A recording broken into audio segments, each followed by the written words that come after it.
"Can you save me from my dad?" the 7-year-old black boy asked, laying down 7 crumpled dollar bills on the counter.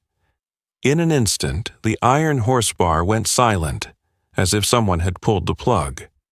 Beers stopped cracking open, music froze mid-riff, and every leather jacket stitched with skull patches turned to look.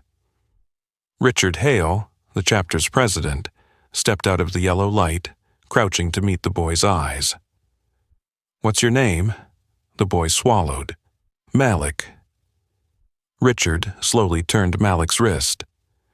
Under the lamp, old green bruises overlapped new purple ones. Across the shoulder blade ran a thin burn, long as a cord. Doc Miller, once an EMT, pulled on gloves, set 2 fingers against the boy's frail chest. "Does this hurt?" Malik nodded. Doc shot Richard a glance. "Old rib fracture." At least once before. From the row of stools, Razor exhaled. "Call 911? They'll show up when there's a body." Tank was already on his feet, boots pounding the floor. Maple Road. Now, Richard didn't shout, only clipped his words. "Wait. We don't kill anyone. We save the boy." Outside, a siren's wail cut the night, stringing a path toward the trailer park at the end of Maple Road. Richard jerked his chin. Everyone rides now. 15 engines roared at once, exhaust rattling the tin roof. Malik froze a beat, then wrapped his arms tight around Richard's leather, face buried in the banditos patch the town whispered about. They arrowed past a dead crossroads, past a blinking billboard, trailing gasoline and smoke. By the time the trailers came into view, police tape was already strung. An ambulance idled crosswise, red and blue lights splashing on rain-slick asphalt. Sheriff Tom Johnson turned, eyes catching the patch squarely. "Not tonight, Richard." Richard dropped his kickstand, pulling Malik in front of him. "His mom and dad are inside." From the floodlit edge, a man stumbled out in a sweat-stained tank top, left arm pinned, sour reek of liquor rolling off him. "Ray Dalton," he sneered, "the boy's father." His eyes bulged at Malik. "You threw yourself down the stairs, liar. Now you bring this whole pack to scare me." Walter Price, the Vietnam vet from next door, told a young deputy with shaking hands. He'd heard the mother scream, "Don't hit my son," fired a warning shot into the wall, and only then had Ray backed off. In a cruiser, Malik's mom slumped, hair matted with sweat, wrists ringed in marks. A white sedan pulled in, child services. Leading was Dana Cole, notebook in hand, voice steady. "By procedure, we must remove Malik Reed from the harmful environment immediately, placing him in emergency foster care." Malik stepped back, clutching Richard's leather. "Don't send me back with him." Jess Carter, the female writer, flung her arms wide like a gate. "No one touches this kid unless there's a real safe plan." Leather jackets closed ranks into a wall. The sheriff's brow furrowed. A deputy's hand brushed his holster. A few bikers shifted their stance. The air tilted toward collision. Richard held out his phone. "Karen Hale will be here in 10 minutes. My wife, head nurse, certified emergency foster parent." Dana hesitated. The sheriff checked his watch. "If the paperwork is valid," he said, "I'll sign a temporary release tonight."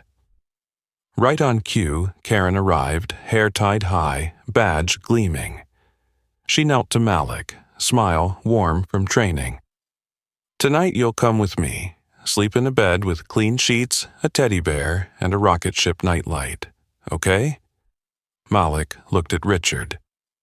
Richard nodded. The boy echoed it, as if learning a new safe move. While the papers were signed, Doc slipped past the tape, asking to examine the mother. He murmured to the nurse, "Multiple bruises." Not just tonight. A gust slammed the trailer door, flashing a chipped green railing. Doc noticed Malik's fingernails, Green paint dust still lodged beneath, proof he'd been slammed there recently. Ray spat, grinning bitter. Hell of a show.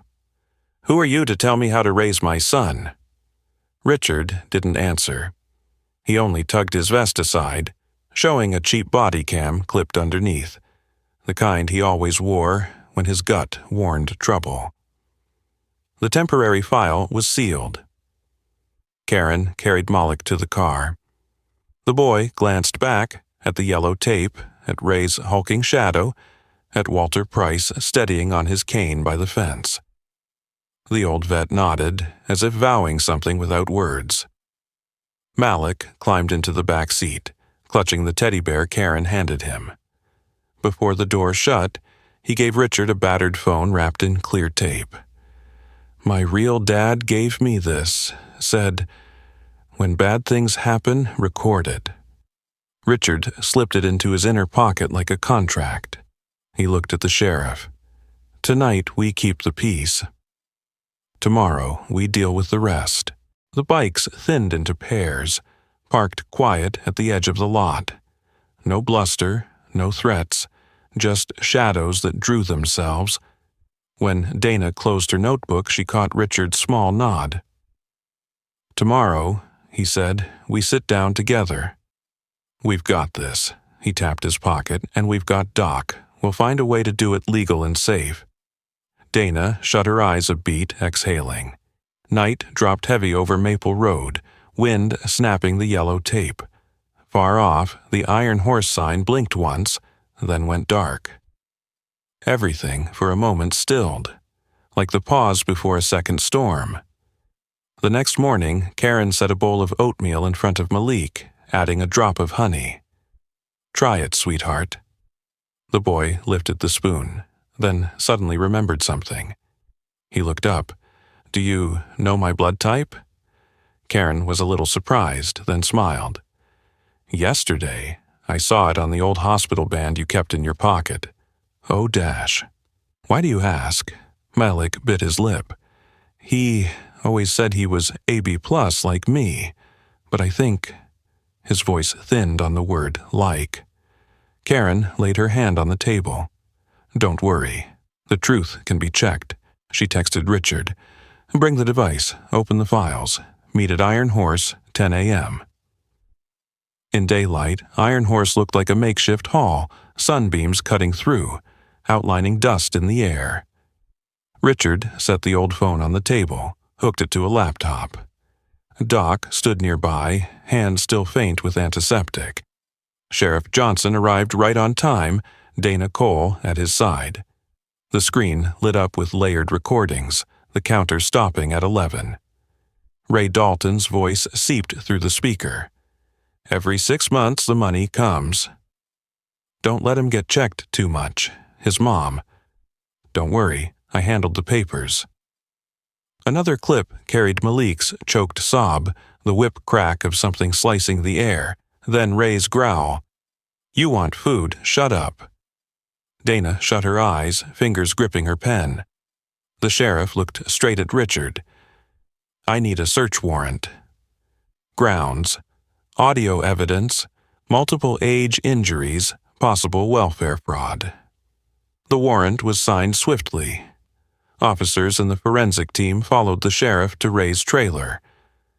Richard stayed outside the yellow tape, keeping lawful distance. Jess Carter filmed the perimeter for backup if things got contested. They pulled off the vent cover behind the TV after hearing a hollow thud. Inside was a small safe. What spilled out cracked the case open. A guardianship authorization with a blurred seal and read spelled wrong. A ledger of regular kinship benefit payments. A burner SIM packed with manipulative instructions. And a photo of Aisha Brooks holding Malik at about 2 years old, stamped just 6 months ago against the gray wall of a local shelter. Doc got a text. A quick hair test from Malik. Karen had clipped a strand while cleaning his wound last night with Dana's consent and signed record. Confirmed Ray was not the biological father. Malik sat in the corner hugging his teddy bear, watching as if the world was raining indoors. Walter Price arrived, faded cap pulled low, carrying a small envelope. A note with the license plate of a silver car he'd seen a black woman driving past around midnight. She had stopped near his house, whispered, "They'll take the boy," then sped off when she realized she was being watched. She said her name was Aisha, Walter recalled. Dana opened her laptop, pulled up the system. 6 months ago, Aisha Brooks had come to St. Jude's Women's Center, reporting that a man had seized her child with forged guardianship papers. She'd fled after spotting 2 men loitering outside. Since then, no contact. The sheriff set a hand on his belt, glancing at Richard. "We need to find Aisha." "She's the key." Richard nodded, tapped his network of bikers. Long-haul truckers, gas station clerks, the library guard who memorized license plates out of habit. Jess split the hunt. 1 team to Emmanuel Church, 1 to Pinecrest Motel, 1 to the free meal hall on Back Street. By dusk, Karen picked Malik up from the temporary school, walking him to her friend's borrowed apartment near the hospital. 2 men lingered at the doorway, smoking, eyes cutting through the thin curtain. Razor was already under the tree's shadow, Walter braced on his cane in the lot. No one drew a weapon. Razor spoke loud enough. "We know violence, and we know when not to use it." One man sneered, sliding his thumb over a switchblade. From the far end of the street, a patrol car swung in, blue light flashing. The sheriff stepped out, steady voice. "You're violating a temporary restraining order. Leave this block." The 2 looked around, saw 15 bikes parked in a scatter like iron punctuation marks, and backed off. No shots, no fists, just presence, like a giant red stop sign. That night, Malik fell asleep on the sofa, still clutching his bear. Karen pulled a light blanket over him, set a rocket ship nightlight by his head. In the living room, Richard replayed the old recordings, marking timestamps, flagging clips for the prosecutor tomorrow. Outside, rain tapped the porch roof like pens scratching paper. Slow, patient but certain, writing out a truth far different from the boasts traded in cheap bars at the end of Maple Road. Tuesday morning, Pinecrest Motel surfaced in a tip from a familiar truck driver. There was a lady in room 12, always paid cash, kept writing in a brown notebook. Sheriff, Dana, Richard, Jess, and Karen drove over. The gray-haired motel owner nodded when she saw Aisha's picture on the screen. Polite, quiet. Left 3 weeks ago. License plates removed. In the nightstand drawer of room 12 lay a scrap of paper. "If anyone asks about me, please don't say. I'm being followed." Hallway camera footage showed Aisha carrying a cloth bag, glancing back twice before stepping out the door. The group swung by Emmanuel Church. The pastor flipped through the relief list. "Aisha, yes. Came a few times for lunch, asked about directions to a free legal center." At the far end of the yard, Malik, there with Karen, froze. On a wooden bench sat a woman clutching a brown notebook, shoulders pulled in as if trying to shrink. "Mom." Malik spoke only that word, trembling like a string struck after months of silence.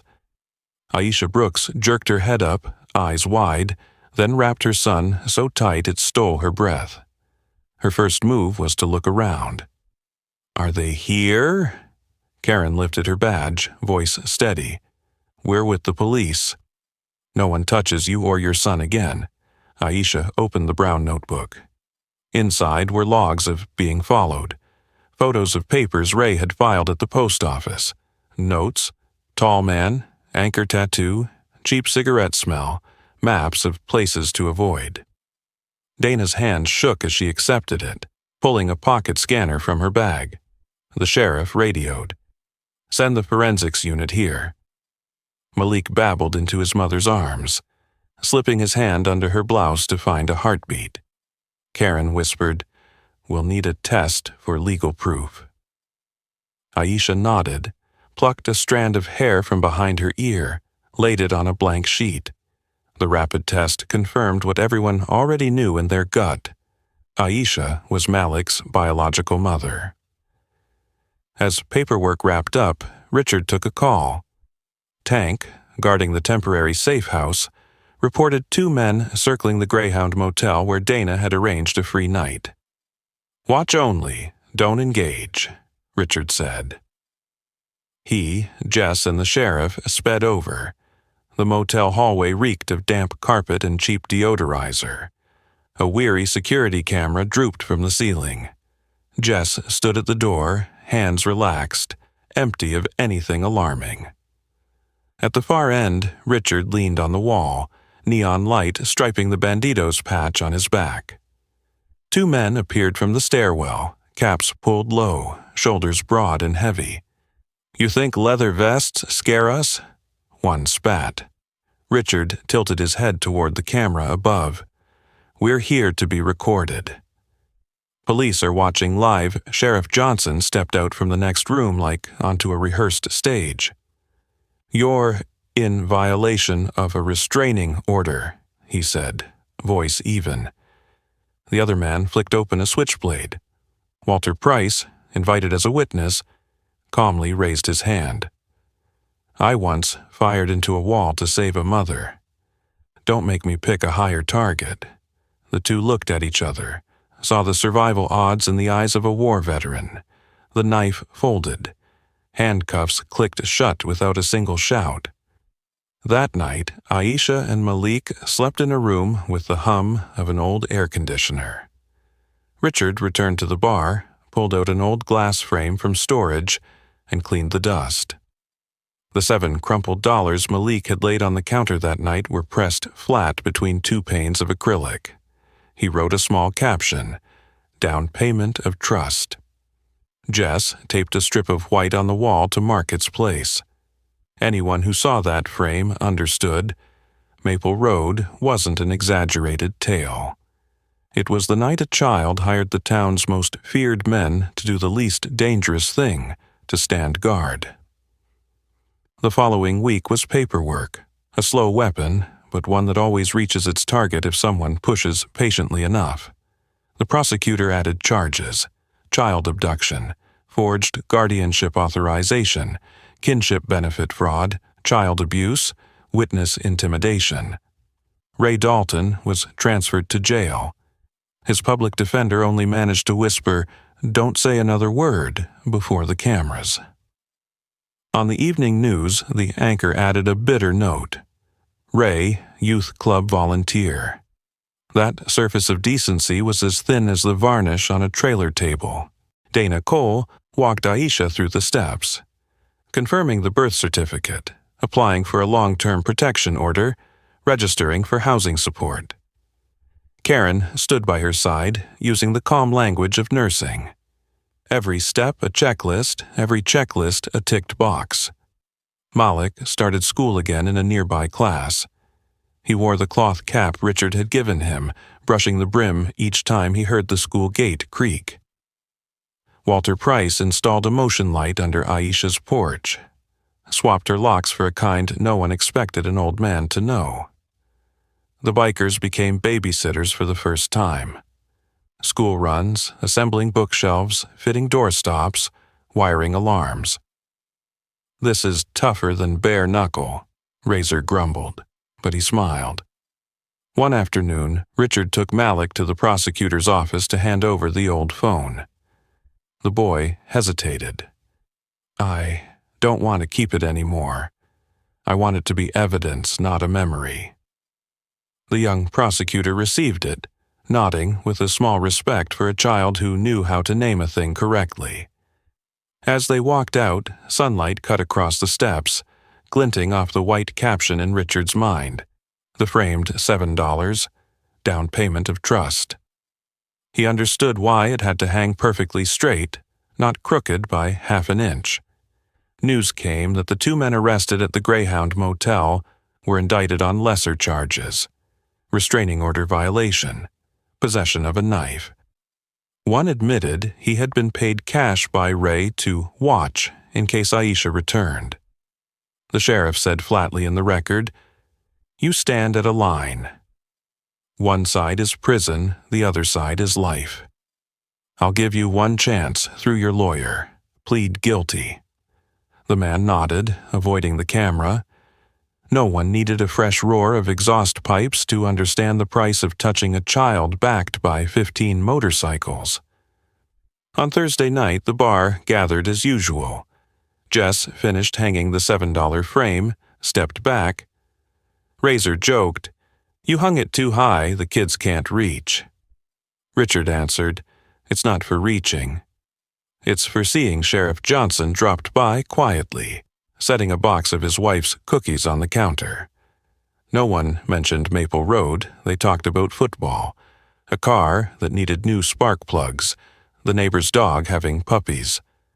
But every time the door opened, someone's eyes drifted to the frame, and then to the patch on each other's backs. A silent vow to understand violence so they would not have to use it. Aisha stopped in one rainy afternoon, bringing peanut butter cookies wrapped carefully. "Thank you," she said, "for standing between me and what scared me most." Richard shook his head. "We just held the line when police needed more time. Justice belongs to the court. Peace belongs to everyone." Aisha looked up at the $7 frame, smiling. "So, how long will this down payment stay up?" "Until no child needs to put one down again," Richard replied. Someone snorted. "That'll be a while." But no one mocked the vision. They poured more coffee, fixed the rocking chair, checked Aisha's porch light once more before heading home. That night, Malik asked Richard, "Why didn't you hurt them the way they hurt me?" Richard lifted him onto the bike seat, twisted the throttle gently so the dash glowed blue. "Because what you bought with $7 wasn't fists. You hired us to do the right job, rescue and keep the peace." Malik touched the patch logo, smiling as if he understood. Outside, the city was quieter. The dark roads suddenly felt shorter when no one had to walk them alone. The preliminary hearing moved as clean as a well-honed blade. Ray Dalton, stripped of his mask as the model father, slumped when the prosecutor listed the charges. His lawyer whispered in his ear, and not long after the defendant accepted a plea deal. Years in state prison, followed by supervised release and a permanent no-contact order. Walter Price was called up to receive the city's medal for intervening to protect others in a life-threatening situation. He spoke just one line. "I only did what anyone should do when they hear someone scream, 'Don't hit my child.'" Aisha moved into a small apartment overlooking a playground. Walls painted yellow, sheer curtains that let in light but kept her safe. Karen taught Malik how to bandage scratches and how to say, "I'm fine," in a new way, "I'm healing." Dana finalized housing support, linking Aisha with the legal center to put every paper in order. In the afternoons, Razor taught Malik to ride a bike. Jess showed Aisha how to install the 911 app and share her location with 3 trusted people. Tank welded a U-lock to the bike's frame. They called it safety training, but in truth it was a rite of rebirth. A family relearning how to live without fearing the shadow at the end of the street. Weeks later, the $7 frame at Iron Horse had become a quiet landmark.